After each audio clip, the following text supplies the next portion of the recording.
Doctor Babasaheb Ambedkar आणि स्त्री सुधारणा या विषयावर आज आपल्या स्टुडिओमध्ये आलेले आहेत यवतमाळ येथील डॉक्टर कल्पना डवले दातार मॅडम.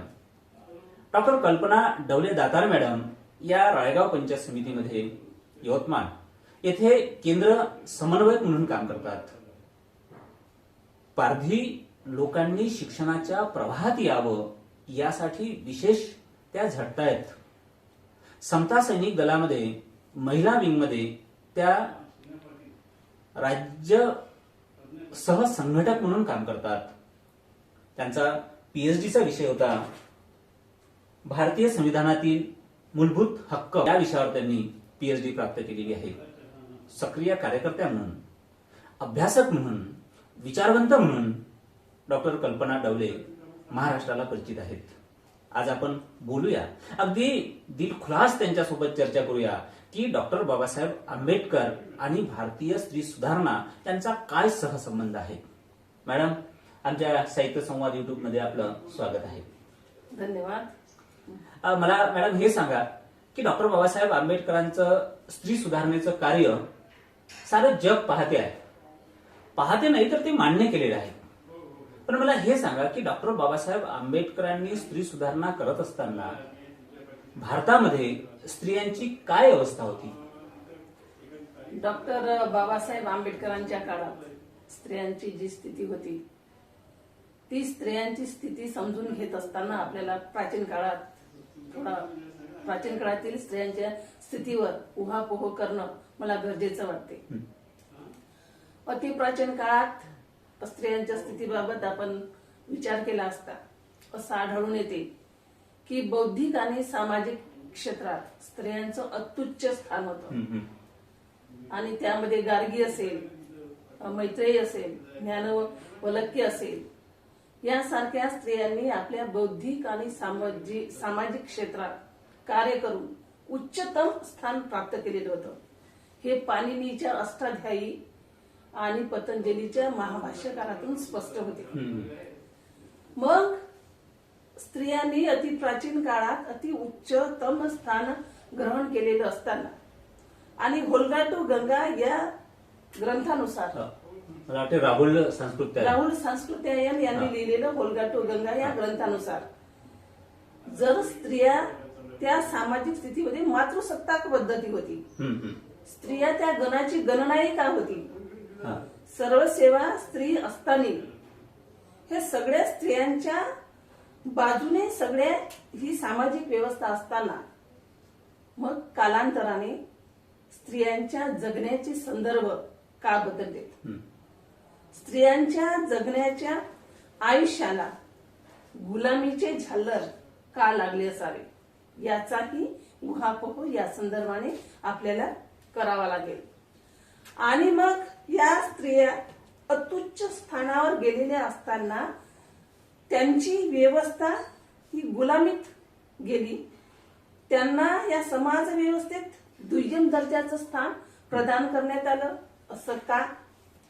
तर या काळचं उत्तर देत असताना या संदर्भात त्यावेळी सामाजिक व्यवस्थेत असणारे धर्मग्रंथ, त्यावेळी त्या सामाजिक व्यवस्थेत असणारे संत आणि त्यावेळी त्या सामाजिक व्यवस्थेतील रूढी परंपरा.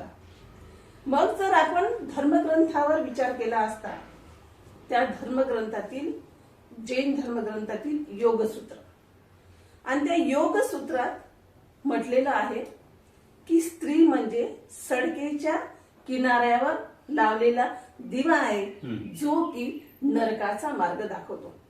जैन धर्मातील योगसूत्र. आणि जर आपण त्यानंतर आपण जर कुराणमध्ये गेलो असता तर कुराणातील वाक्य मी जशानं तसं सांगते. कुराणामध्ये उर्दू भाषेत लिहिलेलं आहे निसाओ कुमहर सुलुकुम फातू हर सकुम सितम. म्हणजेच याचा जर आपण मराठी अर्थ शोधला तर स्त्रियांना केवळ शेतीचा दर्जा दिलेला आहे.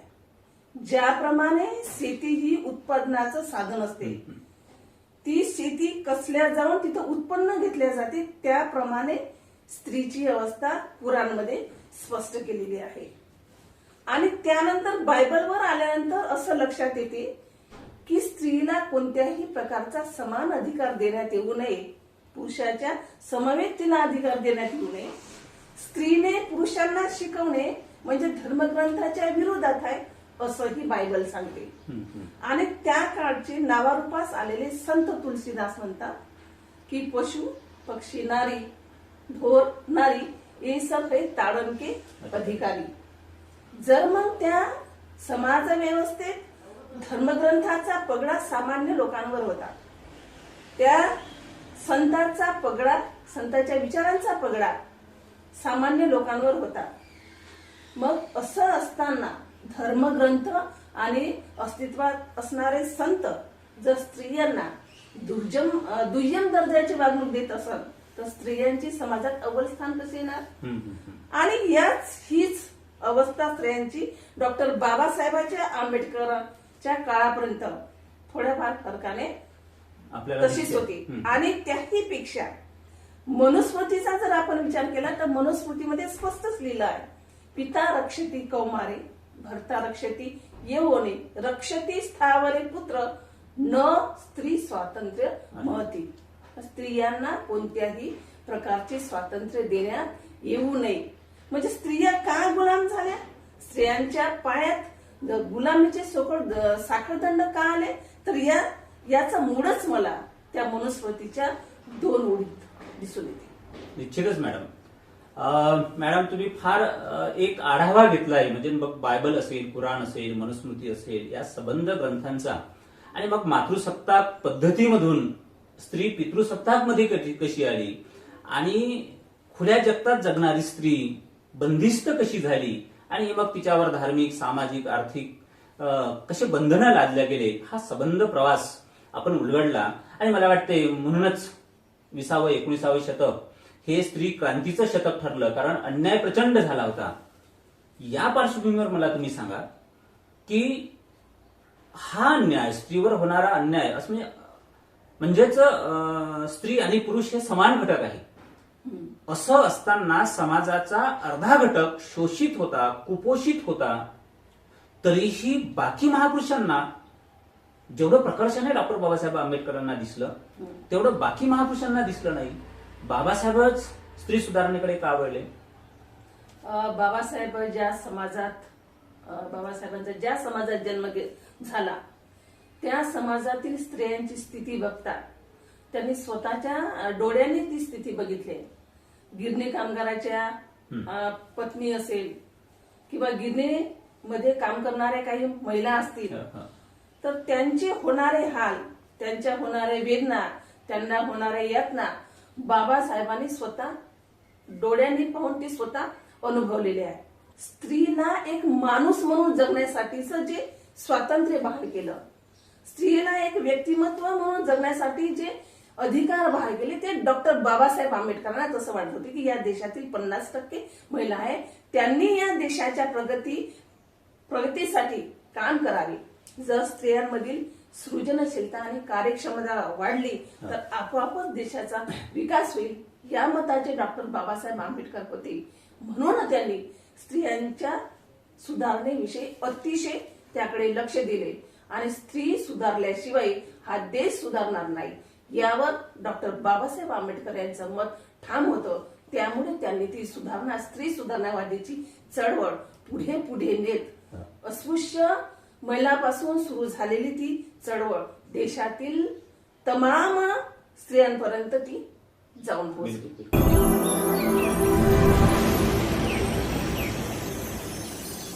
भारतीय समाज व्यवस्थेमध्ये स्त्रियांचा विकास व्हावा, सुधारणा व्हावं, त्यांच्यामध्ये परिवर्तन व्हावं, यासाठी अनेक समाज सुधारकांनी काम केलेले आहे. मग ते महात्मा फुले असेल, कर्मवीर भाऊराव पाटील असेल, राजामोहन राय असतील, किंवा अनेक समाज सुधारकांची मोठी यादी आहे, तो प्रश्न नाही आहे.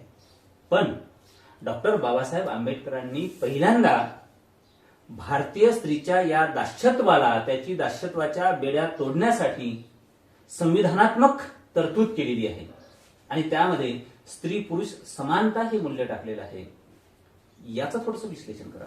रवाईला पत्र लिहिताना डॉक्टर बाबासाहेब आंबेडकर लिहितात की स्त्रियांच्या उन्नतीसाठी आणि स्वातंत्र्यासाठी लढणारा मी एक महायोद्धा आहे. आणि त्यासाठी मग मला किती संघर्ष करावा लागेल, किती संघर्ष करायचं काम पडलं तरी मला त्याचा सार्थक अभिमान वाटेल. आणि मग डॉक्टर बाबासाहेब आंबेडकर क्रांती प्रतिक्रांतीच्या वैचारिक महायुद्धात स्त्रियांची सामाजिक चळवळ पुढे नेत असताना, स्त्रियांच्या सामाजिक चळवळीला एक नवा आयाम देत असताना डॉक्टर बाबासाहेब आंबेडकरांनी पहिली सामाजिक चळवळ ज्याला आपण म्हणतो आंदोलनाचा जो लढा आहे तो 1927 मध्ये महाड येथे सुरू केला. खऱ्या अर्थानं तिथून सामाजिक चळवळीचा आरंभ झाला असंही म्हणाले काही हरकत नाही. त्यामध्ये महिलांची संख्या जास्त होती आणि त्या सत्याग्रहामध्ये महिलांची संख्या पुरुषांपेक्षा निश्चितच जास्त होती. मग जेव्हा या चळवळीमध्ये बाबासाहेबांच्या चळवळीमध्ये खांद्याला खांदा लावून, पुरुषांच्या खांद्याला खांदा लावून महिला जर चळवळीमध्ये भाग घेत असेल तर ते डॉक्टर बाबासाहेब आंबेडकरांसाठी अतिशय चांगली बाब होती. जर स्त्री पुरुषांच्या समवेत शिकली, पुरुषांच्या बरोबरीने तिनं कार्य केले तर निश्चितच तिच्या कार्याला एक वेगळं वळण लागेल, तिच्या व्यक्तिमत्वात एक बदल होईल असं बाबासाहेब आंबेडकर म्हणतात. आणि त्यांच्या राहणीमानाविषयी डॉक्टर बाबासाहेब आंबेडकर म्हणतात की तुम्ही तुमच्या राहणीमानात जे उलट लुगडं घालतात तुम्ही सरळ घाला. आणि अनेक प्रकारचे त्या गळसरी आहे, मण्यांच्या पोती ते तुम्ही घालू नका. आणि काय परिणाम झाला की लगेच दुसऱ्या दिवशी बायांनी सगळे गळसऱ्या सगळं फेकून दिले आणि अगदी आपल्या साध्या विषयात जसं राहते त्या प्रकारे घालून आल्या. म्हणजे बाबासाहेब आंबेडकरांना जे अपेक्षित आमूलाग्र बदल हवा होता ते घडून आला. डॉक्टर बाबासाहेब आंबेडकरांनी भारतीय राज्यघटनेमध्ये स्त्रियांना विशेष करून स्वातंत्र्य दिलेलं आहे. जर स्वातंत्र्य दिलं नसतं तर स्त्रियांची काय अवस्था राहिली असती? डॉक्टर बाबासाहेब आंबेडकर जेव्हा भारतीय संविधानात स्त्रियांना वेगळे हक्क प्रदान करतात त्यांना माहित होतं की जर घटनादत्त अधिकार स्त्रियांना मिळाले नाही तर ही समाज व्यवस्था स्त्रियांना कोणतेही हक्क बहाल करणार नाही, कोणत्याही प्रकारचे अधिकार त्यांना देणार नाही. आणि जर स्त्रियांना अधिकारच नसेल, जर स्त्रियांना कोणत्याही प्रकारचे हक्कच नसतील तर त्यांची प्रगती होणार नाही. आणि त्यांची प्रगती खुंटली तर अर्थातच देशाची प्रगती खुंटल्याशिवाय राहणार नाही. आणि मग डॉक्टर बाबासाहेब आंबेडकर भारतीय संविधानात कलम 21 भारतीय संविधानातील कलम 21 त्यामध्ये जीवित व व्यक्तिगत स्वातंत्र्य आहे. मग डॉक्टर बाबासाहेब आंबेडकर जीवित व व्यक्तिगत स्वातंत्र्य देत असताना तर तमाम नागरिकांसाठी जीवित आणि व्यक्तिगत स्वातंत्र्य आहे. पण 1978चा मेनका गांधी खटला जेव्हा सर्वोच्च न्यायालयासमोर येतो आहे, मेनका गांधी खटला, तेव्हा जीवित आणि व्यक्तिगत स्वातंत्र्याचा मोठा व्यापक अर्थ सर्वोच्च न्यायालय लावते. स्त्रियांना प्रतिष्ठेने आणि सन्मानतेने वागवलं पाहिजे, हेही त्या जीवित आणि व्यक्तिगत स्वातंत्र्यामध्ये सर्वोच्च न्यायालयानं मेनका गांधी खटल्यामध्ये 1978 मध्ये सांगितलेलं आहे. त्यानंतर कलम 44 समान काम समान वेतन. म्हणजे पूर्वी गिरणी कामगार महत्वाचा मुद्दा आहे, समान वेतन समान काम अशा पद्धतीचं की पूर्वी जरी पुरुषाच्या बरोबरीने काम करायचे तर तिला ते पुरुषांच्या एवढं तिला वेतन मिळत नव्हतं. एवढंच काय तर मी स्वतः ते अनुभवलेलं आहे, शेतात जाणाऱ्या बाया बिलकुल म्हणजे पुरुष आणि महिला शेतात सारखं काम करत होत्या तरी पण महिलांना पुरुषांना एवढं ते मजुरी मिळत नव्हती. म्हणजे त्याचं जे लोन आहे ते एकदम शेतीपर्यंत येऊन पोहोचलेलं होतं. पण डॉक्टर बाबासाहेब आंबेडकरांना ते अपेक्षित नव्हतं. जर महिला पुरुषा एवढंच काम करते तर मग त्यांना पुरुषा एवढंच वेतन का नसावं. म्हणून डॉक्टर बाबासाहेब आंबेडकर राज्याचे नीती निर्देशक तत्व आहे त्याच्यातील 44 मध्ये टाकतात की जे काम सारखं असेल, जे वेतन पुरुषांना मिळेल तेच वेतन स्त्रियांना पण मिळालं पाहिजे. आणि सर्वात महत्वाचं म्हणजे पाश्चात्य देशात सुद्धा स्त्रियांना मतदानाचा अधिकार नव्हता. इंग्लंड सारख्या देशात स्त्रियांना मोठा संघर्ष करावा लागला मतदानाच्या अधिकारासाठी. त्यांना तो मिळालेला नव्हता पाश्चात्य देश असताना सुद्धा. पण डॉक्टर बाबासाहेब आंबेडकर स्त्रियांना एवढं महत्व देतात आणि 326व्या कलमात हा. या देशातील तमाम नागरिकांना त्यात स्त्रिया सुद्धा समाविष्ट बिलकुल बिलकुल एकदा एका वेळी मतदानाचा हक्क देऊन टाकतात हा. आणि म्हणजेच 326 हा. भारतीय संविधानाचं क्रांतिकारक कलम बिलकुल, असं बिलकुल. म्हणून हा. समजले जाते. कारण पाश्चात्य असणाऱ्या देशात मतदानासाठी संघर्ष करावा लागला. इथं आपल्याला कोणताही संघर्ष न करता सहज. उत्तात मिळालेलं सहज मिळालेलं ते मतदानाचं कलम आहे. त्याच्यामुळे ते हा. नक्कीच क्रांतिकारक कलम आहे असं मला वाटतं. दुसरं मॅडम एक, जेव्हा आपण समान वेतन समान कायदा हो हा डॉक्टर बाबासाहेब आंबेडकरांनी सर्वांसाठी लागू केला, स्त्रियांसाठी लागू केला, त्यामुळे एका झटक्यात हो स्त्री आणि पुरुष समानतेवर आलेले आहे. हो. प्रसूती रजा हो हाही मुद्दा आपण इथल्या तमाम स्त्रियांना माहीत व्हावं की आपल्याला जी प्रसूती रजा मिळते आहे ही याचा जनक कोण आहे, या संदर्भातही थोडं सांगावं. बाबासाहेब मजूर मंत्री होते. हा. बाबासाहेब देश विदेशात परदेशात शिक्षण हा, घेतलं. हा. त्यांच्यावर तो पाश्चात्य देशाचा प्रभाव. नक्कीच पगडा हा, होता. हा. इंग्लंडमध्ये के हा. हार्डीचा पण बाबासाहेबांच्या विचारावर प्रभाव होता. हम्म. के हार्डी हा मजुराचा मुलगा होता. के हार्डी मजुराचा मुलगा असताना त्यानं स्वतःच्या डोळ्यासमोर पाहिलं की त्याचे वडील गिरणी कामगार म्हणून असताना त्याच्या वडिलाचे फार हाल झाले. ऍक्सिडेंट झाला, पायाने चालता येत नव्हतं, हे त्यानं स्वतः अनुभवलं केर हार्डीनं. आणि मग केर हार्डीनं असं ठरवलं की माझ्या वडिलाचे एवढे हाल आहे तर मग मी या इंग्लंड मधल्या तमाम मजुरांना न्याय देण्यासाठी एक संघटना का काढू नये म्हणून तो तिथे मजूर पक्ष स्थापन करून त्या अंतर्गत मॅकडोनाल्ड नंतर त्या अंतर्गत प्रधानमंत्री झाले. त्यानंतर पण त्या अंतर्गत त्यांनी ते मजुराचं दुःख म्हणतो आपण, जे मजुराच्या वेदना आहे, मजुराच्या यातना आहे, मजुराचं जे दुःख आहे ते त्यानं स्वतः अनुभवलं. आणि मग केर हार्डीनं त्या मजूर पक्ष स्थापन करून अनेक मजुरांना न्याय मिळवून दिला. या विचाराचा प्रभाव निश्चितच डॉक्टर बाबासाहेब आंबेडकरांना होता. आणि बाबासाहेब म्हणजे मुंबईत आल्यानंतर ते पाहते आहे गिरणी कामगाराच्या महिलांचे हाल पाहते आहे. ती बाई प्रसूत झाल्यानंतर लगेच म्हणजे 4-5 दिवशी जाते आहे, कामाला जाते आहे. कारण इकडं जर ती कामाला गेली नाही तर तिला उपासमारीची वेळ येऊ शकते. मग असं असताना डॉक्टर बाबासाहेब आंबेडकर त्याच वेळी मजूर मंत्री असताना बायांना प्रसूत रजा असावी आणि तेही वेतनासह असावी, बिनपगारी, तेही वेतनासह प्रसूती रजा असावी या प्रकारचा ठराव ते मांडतात. यानंतर गिरणी कामगारात काम करत असताना महिलांसोबत जे छोटे बाळ असतात त्या छोट्या बाळासाठी पाळणा घरही असावे असं ते मांडतात. रात्रीची पाळी महिलांना देण्यात येऊ नये हेही मांडतात. आणि कामाची विभागणी करत असताना 12 तास काम न करता 8 तास कामाचे असावे आणि रविवारी त्यांना सुट्टीचा देण्यातच यावा या संदर्भाने डॉक्टर बाबासाहेब आंबेडकर अत्यंत आग्रही होते. आणि या संदर्भाने मग डॉक्टर बाबासाहेब आंबेडकर औरंगाबाद येथे अनाथालय स्थापन करून त्यामध्ये अनेक कुमारी मातेच्या महिला असतील, परित्यक्ता असतील, त्या सगळ्या अनाथ मुलांचं पालन पोषणाची जबाबदारी त्या अनाथालयात घेऊन ते अनाथालय त्या बालकांना प्रवेश देतात आणि त्या अनाथालयात असणाऱ्या मुलांना शिक्षणाची योग्य वाढ दाखवून त्यांना शिक्षणाच्या प्रवाहात सुद्धा आणण्याचं काम डॉक्टर बाबासाहेब आंबेडकर करतात. निश्चितच जेव्हा डॉक्टर बाबासाहेब आंबेडकरांचं स्त्री कार्य आपण पाहतोय तेव्हा मॅडम एक प्रश्न असा पडतो की डॉक्टर बाबासाहेब आंबेडकरांना स्त्रियांच्या 2 पातळ्यांवर काम करावं लागलं.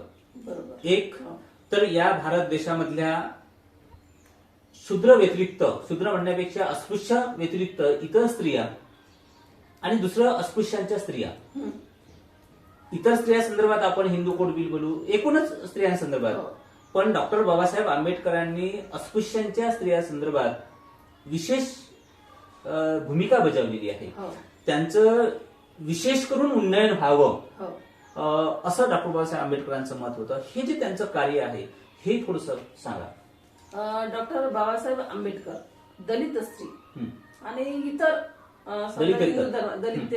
दलितेतर स्त्री यामध्ये फरक करताना त्यांना असं लक्षात येते की दलितेतर जी स्त्री आहे ती आर्थिक, तिच्या मागे आर्थिक पाठबळ आहे, बिलकुल ती अस्पृश्य नाहीये, आणि फक्त मग तिला तिच्या अधिकाराचा आणि हक्काचा लढावा लागेल, आणि ती फक्त अधिकार आणि हक्कापासून वंचित आहे. बाकीच्या तिला ज्या भौतिक सुविधा त्या सगळ्या तिला प्राप्त झालेल्या आहेत. पण दलित समाजातील स्त्री मात्र तिला कोणत्याही प्रकारच्या भौतिक सुविधा प्राप्त झालेल्या नाही. तिला एक कुटुंबात स्त्री म्हणून जगत असताना तो तर एक तिला अन्याय सहन करावाच लागतो, पण ती घराच्या उंबरठ्या बाहेर गेलेली असताना तिला अस्पृश्य म्हणूनही तो एक अन्याय सहन करावा लागतो. डॉक्टर बाबासाहेब आंबेडकर पुढे जाऊन हिंदू कोड बिल सादर करतात आणि कायदे मंत्रीपदाचा जो राजीनामा देतात त्यामध्ये एक राजीनामा देतात. त्यामध्ये दुसरं हेही कारण आहे की हिंदू कोड बिल नेहरू सरकारने मान्य केलं नाही. वारंवार तगादा लावून सुद्धा हिंदू कोड बिल मान्य केलं नाही, आणि म्हणून एक मंत्री, कायदा मंत्री स्त्रियांच्या प्रश्नासाठी राजीनामा देतो. ते हिंदू कोड बिलामुळे भारतीय स्त्रियांच्या स्थितीगतीमध्ये काय सुधारणा झाली असती? या देशातील तमाम स्त्रियांचा मॅग्ना कार्टा म्हणजे हिंदू कोड बिल. ज्या व्यवस्थेनं या देशातील तमाम स्त्रियांना अधिकार शून्य ठरवले होते, त्या अधिकार शून्य विश्वात एक नवी चेतना प्रदान करणारं बिल म्हणजे हिंदू कोड बिल. म्हणजे निस्तेज मनात एक सचेतना जागवणारं एक विधेयक म्हणून हिंदू कोड बिलाकडे आपण नक्कीच पाहिलं पाहिजे. मग असं असताना एवढं त्या हिंदू कोड बिलातील समजा काही तरतुदी होत्या, त्या महिलांच्या उन्नतीकरता निश्चितच होत्या, महिलांना प्रगतीपथावर नेण्याकरता निश्चितच होत्या. त्या हिंदू कोड बिलामध्ये काय होतं, एक पत्नीत्व. म्हणजे त्यावेळी समजा पुरुषांना अनेक लग्न करता येत होते, पण हिंदू कोड बिलमुळे काय झालं की त्याच्यावर त्या पुरुषावर ते बंधन आलं, आणि ते मग त्यांना खूप लग्न करण्याची परवानगी त्या हिंदू कोड बिलनं दिली नव्हती.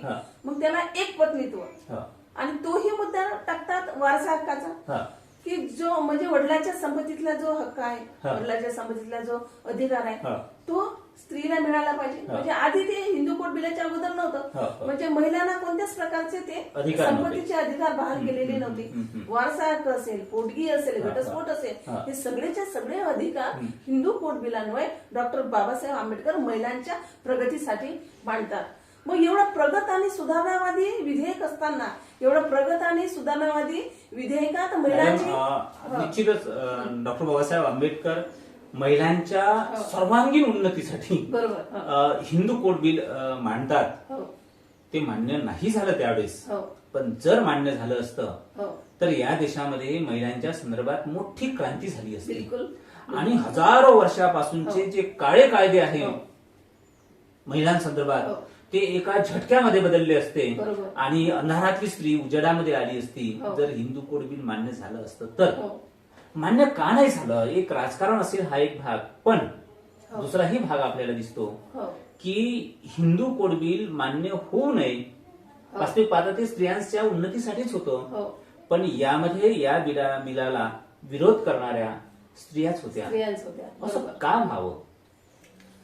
स्त्रियांनी या बिलाला काय विरोध केला? कारण स्त्रियांच्या मनात ती गोष्ट बिंबवल्या गेली होती का हे डॉक्टर बाबासाहेब आंबेडकरांनी मांडलेलं विधेयक एका महारानं मानलेलं आहे, आणि ते तुमच्या प्रगतीसाठी नसून तुमच्या अवनतीसाठी आहे, हे महिलांच्या मनावर बिंबविलं गेलं होतं. ती महिला अशिक्षित होती, ती महिला अडाणी होती, तिला माहित नाही नेमके हिंदू कोड बिलात डॉक्टर बाबासाहेब आंबेडकर त्यांचं काय म्हणणं आहे त्यांना माहिती नव्हतं.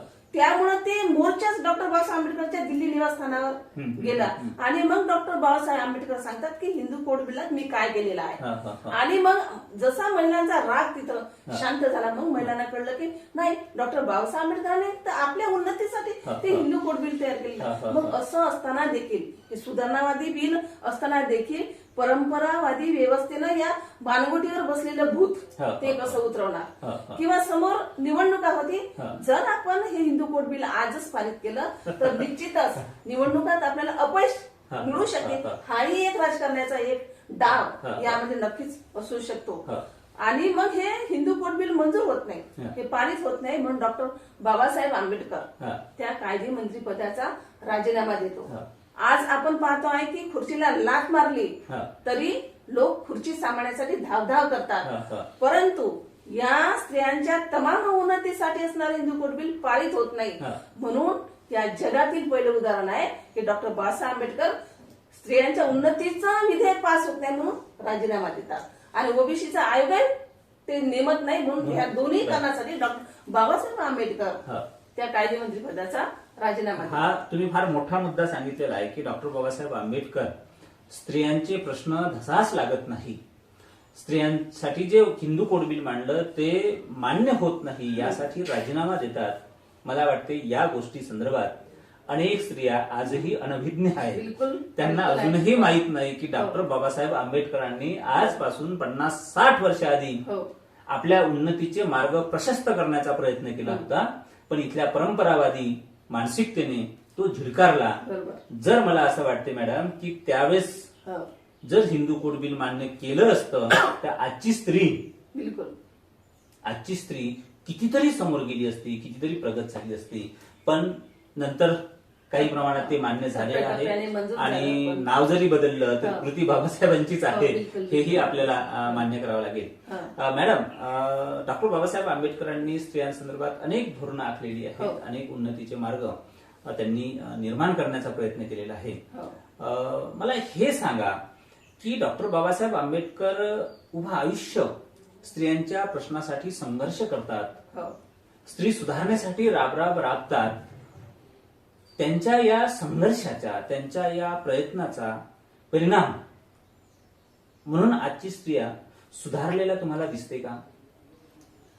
युगानुयुगे लादलेल्या त्या शोषण विरहित जी समाज व्यवस्था स्त्रियांवर लादली गेली होती, त्या लादलेल्या व्यवस्थेची चिरफाड करून डॉक्टर बाबासाहेब आंबेडकरांनी या देशातील तमाम महिलांना संविधानिक घटनादत्त अधिकार बहाल केल्यानंतर या देशात असणारी तमाम स्त्रिया सर्व आघाडीवर आज कार्य करत आहे.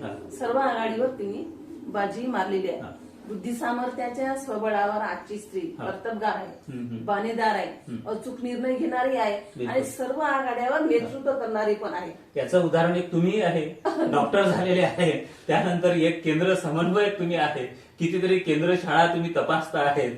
त्यामुळे एक सक्षमता स्त्रियांमध्ये जी आली ती बाबासाहेबांमुळे आली. निश्चितच बाबासाहेबांचे ते उपकारच आहे, तमाम या देशातील तमाम स्त्रियांवरती उपकार आहे डॉक्टर बाबासाहेब आंबेडकरांचे. आता मॅडम एक शेवटचा प्रश्न मला विचारायचा आहे. डॉक्टर बाबासाहेब आंबेडकर हे स्त्रियांचे निश्चितच कर्ते सुधारक आहे. हो. अर्थात बाबासाहेबांचा हा स्त्रिया संदर्भातला सुधारणावादी दृष्टिकोन हो. त्या काळामध्ये काळाला सोसावला नाही, हो. स्त्रियांना झेपावला नाही, हो. आणि इथल्या पुरातन प्रस्थापित संस्कृतीने तो मान्य केला नाही. हो. पण मात्र जेव्हा आपण इतिहासाचे पानं उलगडतो तेव्हा स्वच्छ स्पष्ट दिसतं की डॉक्टर बाबासाहेबांचा हा जो उद्देश आहे हा एक द्रष्टेपणाचं प्रतीक होतं, दूरदृष्टीचा होतं. तुम्ही स्त्री म्हणून हो. बाबासाहेबांकडे कशी पाहता? डॉक्टर बाबासाहेब आंबेडकरांनी डॉक्टर बाबासाहेबांच्या काळात स्त्रियांवर अनेक कार्य केले, आणि ते तुम्ही आम्ही अनेक ग्रंथातून आपलं वाचत असतो. पण बाबासाहेब गेल्यानंतरही सुद्धा बाबासाहेबांच्या विचाराची ती चळवळ स्त्रियांनी मात्र जागी ठेवली असं मला वाटते. कारण जर आपण भूमिहीनाचा सत्याग्रह पाहतो त्यामध्ये अनेक स्त्रिया तुरुंगात गेलेल्या होत्या. त्यातलं एक लहानसं उदाहरण कांताबाई सोमा. त्यावेळेस अनेक लोकांना डांबून त्या गाडीत आणत होते आणि तुरुंगात टाकत होते. त्याच्यातच ती कांताबाई सोमा आपल्या छोट्याशा बाळासह त्या गाडीत गेली. मग तिला आणण्यात आलं आणि मग त्या येरवड्याच्या त्या पुण्यामध्ये उतरवली ती गाडी. आणि मग कांताबाई सोमा बाहेर आली. ती आपल्या बाळाला हलवून पाहते की काय झालं माझ्या बाळाला. तिचं बाळ हालचाल करत नव्हते, म्हणजे अर्थातच तिचं बाळ ते या जगातून गेलेलं होतं. तेव्हा कांताबाई सोमा म्हणते माझा हा मुलगा गेला, पण या देशातील नंतरच्या पिढ्या सुखानं आणि समाधानाने जगण्यासाठी माझ्या मुलाचं ते बाबासाहेबांच्या विचारांना जिवंत ठेवण्यासाठीचं बलिदान आहे. बापरे. आणि परत ती दुसऱ्या दिवशी परत त्या भूमिहीनाच्या आंदोलनामध्ये सहभागी होते. म्हणजे बाबासाहेबांच्या त्या ज्वाज्वल्य कार्याने स्त्रियांमध्ये ही प्रचंड प्रेरणा बिलकुल पेटवली आहे, हो, असं आपल्याला म्हणता येते. बरोबर. मग ज्या संविधानानं या देशातील तमाम नागरिकांना अधिकार प्रदान केलेले असताना हा. जंतर मंतरवर जेव्हा संविधानाच्या प्रती झाडल्या जाते हा. तेव्हा या देशातील उच्च शिक्षित म्हणून घेणारी एकही स्त्री त्या रस्त्यावर उतरत नाही. पण औरंगाबादमध्ये भांडे घासणारी कांताबाई अहिरे हा, हा, आणि शिलाबाई पवार, हा, हा, दोन महिला, हा. त्यांना समजते का हे काय घडलंय, तर याला जबाबदार आहे मनुष्य कायदे. हा. म्हणून त्या दोन्ही महिला, भांडे घासणाऱ्या दोन्ही महिला कांताबाई अहिरे आणि शिलाबाई पवार, दोन्ही महिलांनी 25,000चं कर्ज हा. काढलं आणि दोन्ही महिला जयपूर माहित नसताना देखील रेल्वे गाठली, जयपूरला गेल्या आणि मनूच्या पुतळ्याला काळं फासून आल्या. ही आहे डॉक्टर बाबासाहेब आंबेडकरांच्या विचारांना कार्यप्रवण करणारी दिशा. म्हणजे इमर्सन म्हणतो की विचार कधीही मरत नाही, पण डॉक्टर बाबासाहेब आंबेडकर म्हणतात विचारही मरतात, महापुरुषाचे विचारही मरतात. त्याला जर त्यांच्या विचारांना वाहून नेणारे, कार्यप्रवण करणारे कार्यकर्ते नसेल तर विचारही मरतात. मग आज डॉक्टर बाबासाहेब आंबेडकर आजही त्यांचे विचार आजही जिवंत आहे. हे कांताबाई अहिरे आपल्याला दाखवून दिलेला आहे. म्हणजे मग बाबासाहेबांकडे मी एक स्त्री म्हणून पाहत असताना या देशातील तमाम शोषणाची व्यवस्था फाडून टाकणार ते खऱ्या अर्थाने शैल्य चिकित्सक होते. आणि मग ते या व्यवस्थेला फाडून टाकत असताना स्त्रियांकडे एक माणूस म्हणून पाहत असताना, स्त्रियांना सर्व अधिकार दिलेले असताना मी या तमाम देशातील स्त्रियांकडून ही अपेक्षा करेल की जर तुम्ही उठल्या बाबासाहेबांचं नाव घ्याल ना तरी ते कमीच असणार. बिलकुल बिलकुल. मग यासाठी मात्र डॉक्टर बाबासाहेब आंबेडकरांची चळवळ, डॉक्टर बाबासाहेबांचे आंबेडकर जिवंत ठेवायचे असेल, या देशाची प्रगती साधायची असेल तर डॉक्टर बाबासाहेबांच्या विचाराशी एक गाठ बांधून आपण त्यांचा तो विचार आणखी मोठा करून महिलांच्या फौजा तयार करणं आज या काळात अतिशय आवश्यक आहे असं मला वाटतं. निश्चितच मॅडम, निश्चित. म्हणजे एक साधी म्हण आहे की शिकलेली आई घरादाराला पुढे नेईल. आपण असंही म्हणू की सजग आई, सुदृढ आई ती घरादाराला पुढे नेईल, समाजाला पुढे नेईल. आणि बाबासाहेब तर म्हणायचेच की शिकलेली स्त्री जर असेल तर तो देश पुढे जाईल. निश्चितच डॉक्टर बाबासाहेब आंबेडकरांनी स्त्रियांसाठी जे मोठं कार्य केलेलं आहे त्याचे पडघम, त्याचे पडसाद आज स्त्रियांमध्ये उमटते आहे.